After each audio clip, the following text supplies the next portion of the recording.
नमस्कार दर्शकों, पौराणिक संसार में आपका स्वागत है।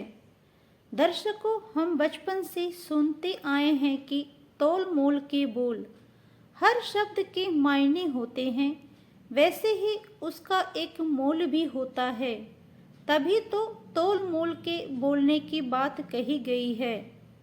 यदि आपने कभी शब्दों पर गौर फरमाया हो, उनकी अहमियत पर सोचा हो, तो आप जानेंगे कि शब्द बड़ी ताकतवर चीज है। ये शब्द ही हैं जो प्रेम का बीज बो देते हैं तो वैमनस्य को भी बढ़ा देते हैं। आप ध्यान देकर समझने की कोशिश करें तो पाएंगे कि जहाँ पर अच्छे शब्दों का प्रयोग करके बात को सकारात्मक दिशा दी जा सकती थी, वहाँ पर कोई नकारात्मक शब्द पूरी तरह बात को बिगाड़ देता है। धार्मिक ग्रंथ महाभारत में भगवान श्री कृष्ण ने महारानी द्रौपदी को शब्दों की ताकत के बारे में समझाया है।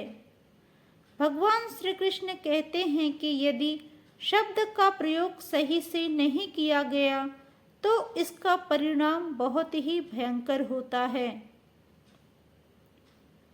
कथा उस समय की है जब महाभारत का युद्ध समाप्त हो चुका था। 18 दिन के युद्ध ने द्रौपदी की उम्र को शारीरिक और मानसिक रूप से 80 वर्ष जैसा कर दिया था। शहर में चारों तरफ विधवाओं का बाहुल्य था। इक्का दुक्का पुरुष ही दिखाई पड़ता था। अनाथ बच्चे घूमते दिखाई पड़ते थे। महारानी द्रौपदी हस्तिनापुर के महल में बैठी हुई शून्य को निहार रही थी। तभी श्री कृष्ण कक्ष में दाखिल हुए हैं। द्रौपदी कृष्ण को देखते ही दौड़कर उनसे लिपट जाती है। कृष्ण उसके सिर को सहलाते रहते हैं और रोने देते हैं। थोड़ी देर में उसे खुद से अलग करके समीप के पलंग पर बैठा देते हैं। द्रौपदी कहती है, यह क्या हो गया सखा, ऐसा तो सोचा ही नहीं था। कृष्ण कहते हैं, नियति बहुत क्रूर होती है पांचाली, वह हमारे सोचने के अनुरूप नहीं चलती, हमारे कर्मों को परिणामों में बदल देती है। तुम प्रतिशोध लेना चाहती थी और तुम सफल हुई द्रौपदी। तुम्हारा प्रतिशोध पूरा हुआ। सिर्फ दुर्योधन और दुशासन ही नहीं, सारे कौरव समाप्त हो गए। तुम्हें तो प्रसन्न होना चाहिए। द्रौपदी ने कहा, सखा, तुम मेरे घावों को सहलाने आए हो या उन पर नमक छिड़कने के लिए आए हो? कृष्ण ने कहा, नहीं द्रौपदी, मैं तो तुम्हें वास्तविकता से अवगत कराने के लिए आया हूँ।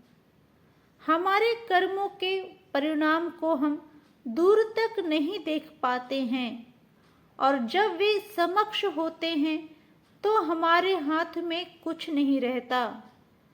द्रौपदी ने पूछा, तो क्या इस युद्ध के लिए पूर्ण रूप से मैं ही उत्तरदायी हूँ कृष्ण? भगवान कृष्ण ने कहा, नहीं द्रौपदी, तुम स्वयं को इतना महत्वपूर्ण मत समझो, लेकिन तुम अपने कर्मों में थोड़ी सी भी दूरदर्शिता रखती तो स्वयं इतना कष्ट कभी नहीं पाती।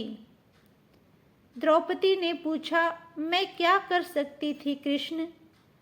कृष्ण ने कहा, जब तुम्हारा स्वयंवर हुआ तब तुम कर्ण को अपमानित नहीं करती और उसे प्रतियोगिता में भाग लेने का एक अवसर देती तो शायद परिणाम कुछ और होते। इसके बाद जब कुंती ने तुम्हें 5 पतियों की पत्नी बनने का आदेश दिया तब तुम उसे स्वीकार नहीं करती तो भी परिणाम कुछ और होते। और उसके बाद तुमने अपने महल में दुर्योधन को अपमानित किया वह नहीं करती तो तुम्हारा चीरहरण नहीं होता, तब भी शायद परिस्थितियां कुछ और होती। हमारे शब्द भी हमारे कर्म होते हैं द्रौपदी, और हमें अपने शब्द को बोलने से पहले तोलना बहुत जरूरी होता है, अन्यथा उसके दुष्परिणाम सिर्फ स्वयं को ही नहीं, अपने पूरे परिवेश को दुखी करते रहते हैं। संसार में केवल मनुष्य ही एकमात्र ऐसा प्राणी है जिसका जहर उसके दांतों में नहीं, शब्दों में है। इसीलिए शब्दों का प्रयोग सोच समझकर करिए। ऐसा शब्द का प्रयोग करिए जिससे किसी की भावना को ठेस न पहुंचे। तो आपने देखा दर्शकों, यदि शब्दों का प्रयोग सही समय पे और उचित भाषा में न किया गया तो उसका दुष्परिणाम बहुत ही भयानक होता है। भगवान श्री कृष्ण और द्रौपदी के बीच की ये बातचीत आपको कैसी लगी? यदि कथा पसंद आई हो तो इसे शेयर अवश्य करें। अगर मेरे चैनल पर पहली बार आए हैं तो पौराणिक संसार को सब्सक्राइब करें। तो मिलते हैं नए वीडियो में, तब तक के लिए जय श्री कृष्ण।